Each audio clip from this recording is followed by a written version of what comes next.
রেসিপিতে আপনাদের স্বাগত। আজকে আমি আবার একটা অন্যরকম রেসিপি নিয়ে এসেছি। আজকে আমি করে দেখাবো সাবুর খিচুড়ি। এই সাবুর খিচুড়ির জন্য এখানে কিছু সবজি নিয়েছি। আমি গাছতলায় বসে সবজিটা কেটে নেব, দিয়ে রান্নাঘরে গিয়ে বলবো কী দিয়ে আমি রান্না করব, তখন আমি উপকরণগুলো দেখাবো। আর নিরামিষের দিনে এরকম কেউ যদি ভাত রুটি না খায়, তাদের জন্য এই সাধারণ সাবুর খিচুড়ি খুব অসাধারণভাবে রান্না করলে জমে যাবে। আর তার জন্য আমি নিয়ে নিয়েছি এখানে সবজির মধ্যে নিয়েছি লাউ, আলু, সজনের ডাঁটা, ক্যাপসিকাম, বিনস, টমেটো, পেঁপে, মূলো। আর কি উপকরণ দেবো সেটা রান্নাঘরে গিয়ে আমি বলবো। আর সবজিগুলো গাছতলায় বসে কেটে নেবো আগে।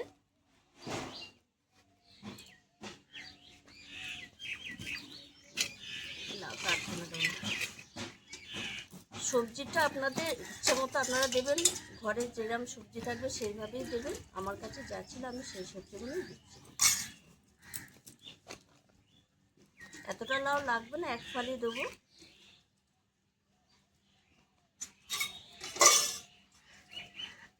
লাউ এই যে কেটে দিয়েছি। এবার আমি সজনের ডাঁটাটা কেটে নেব। এগুলো আমাদের গাছের ডাঁটা। এইভাবে আমি সব সবজিগুলো কেটে নেব।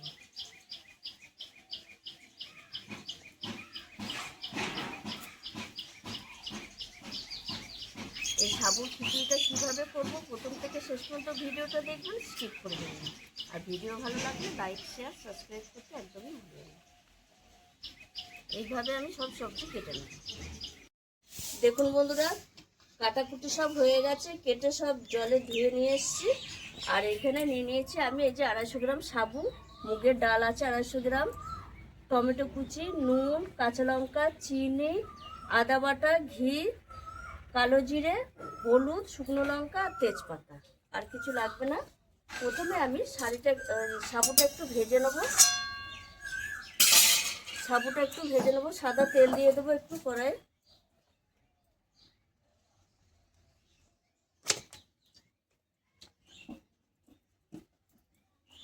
আর সাবুটা একদম পরিষ্কার আছে, তাও আমি একটু শুকনো ন্যাকড়া দিয়ে পুছে নিয়েছি।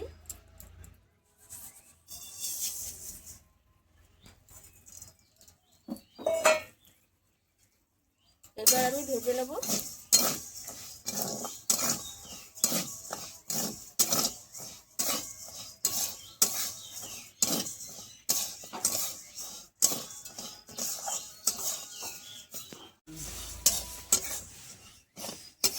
দেখুন বন্ধুরা, সাবুটা ভাজা হয়ে গেছে। আর দেখেই বুঝতে পারবেন এটা একটু মুখে ফুলে ফুলে গেছে সাবুটা। এবার আমি নামিয়ে দেবো, নামিয়ে রেখে দেবো।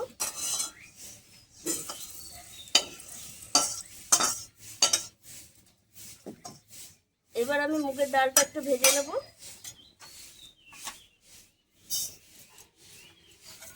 নামিয়ে দেবো, নামিয়ে একটু ঢেলে নেবো। দিয়ে একটু মুগের ডালটা ভেজে ঠান্ডা হলে একটু ধুয়ে দিতে হবে। এবার আমি একটা বড় কড়াই নিয়ে নিয়েছি।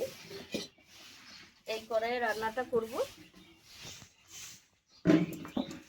দিয়ে দেবো সর্ষের তেল, অল্প করে দেবো।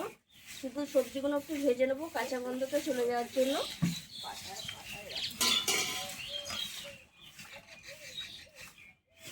এবার আমি সবজিগুলো দিয়ে দেবো।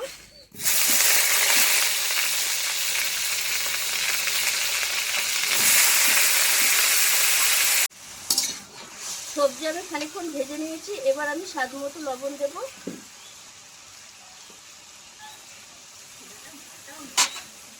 আর এই যে দিয়ে দেবো ভেজে রাখা ধোয়া ডালটা।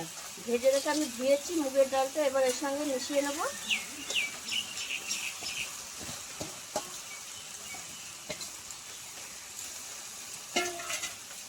দিয়ে দেবো কটা কাঁচা লঙ্কা, গোটা গোটাই দেবো, একটু কেটে নিয়ে নেবো পরে।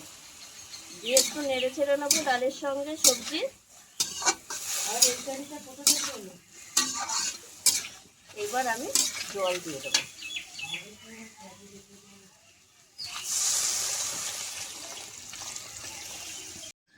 এবার আমি কেটে ধুয়ে রাখা টমেটোটা দিয়ে দেবো ওপর দিয়ে। দিয়ে এরকম আমি ঢাকা দিয়ে দেবো, তাহলে অল্প আছে বেশ ভালো সেদ্ধ হবে।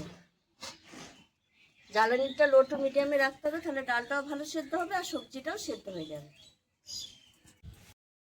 এই দেখুন বন্ধুরা, ডাল সবজি সবকিছু সেদ্ধ হয়ে গেছে। এইবার আমি দিয়ে দেবো ভেজে রাখা সাবুটা।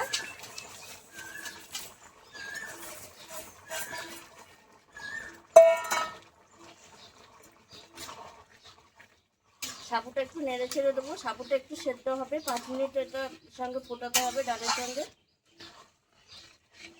দেখ তোমার গায়ে পোকা পড়েছে না। ডালের সঙ্গে সাবুও সেদ্ধ হয়ে গেছে। এবার আমি নামিয়ে রাখবো, দিয়ে অন্য একটা কড়াই বসিয়ে দেবো।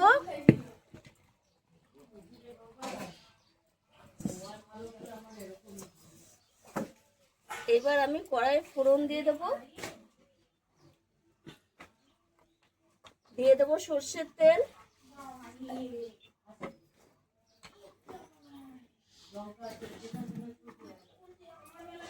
তেজপাতা, কালো জিরে, শুকনো লঙ্কা, গোটা জিরে, রাঁধুনি ফোড়ন দিয়ে দেবো। ফোড়নটা একটু গরম হবে।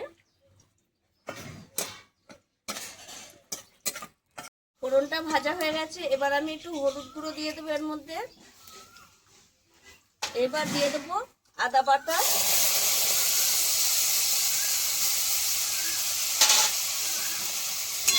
দিয়ে একটু নেড়ে ছেড়ে নেবো।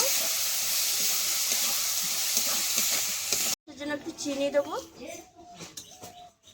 2 চামচ মতো দিলাম, যেহেতু একটু খিচুড়ি একটু মিষ্টি মিষ্টি ভালো লাগবে।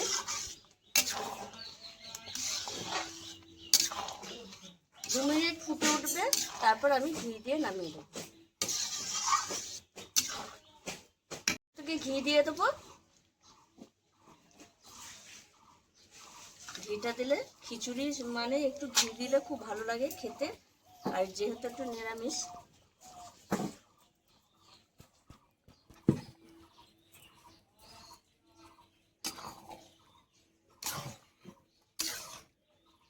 দেখুন বন্ধুরা কত সুন্দর হয়েছে।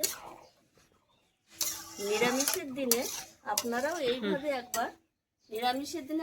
এইভাবে একবার সাবুর খিচুড়ি করে খাবেন। যারা ভাত খেতে পারেন না, অনেকে একাদশী করেন এবং উপোস করেন, তারা কিন্তু ভাত খেতে পারেন না, তারা এইভাবে একবার সাবুর খিচুড়িটা করে খেয়ে দেখবেন, অসাধারণ লাগে। আর আমার এই ভিডিওটি যদি আপনাদের ভালো লেগে থাকে তাহলে লাইক করবেন, শেয়ার করবেন, সাবস্ক্রাইব করবেন। আবার দেখাবে আগামী ভিডিও।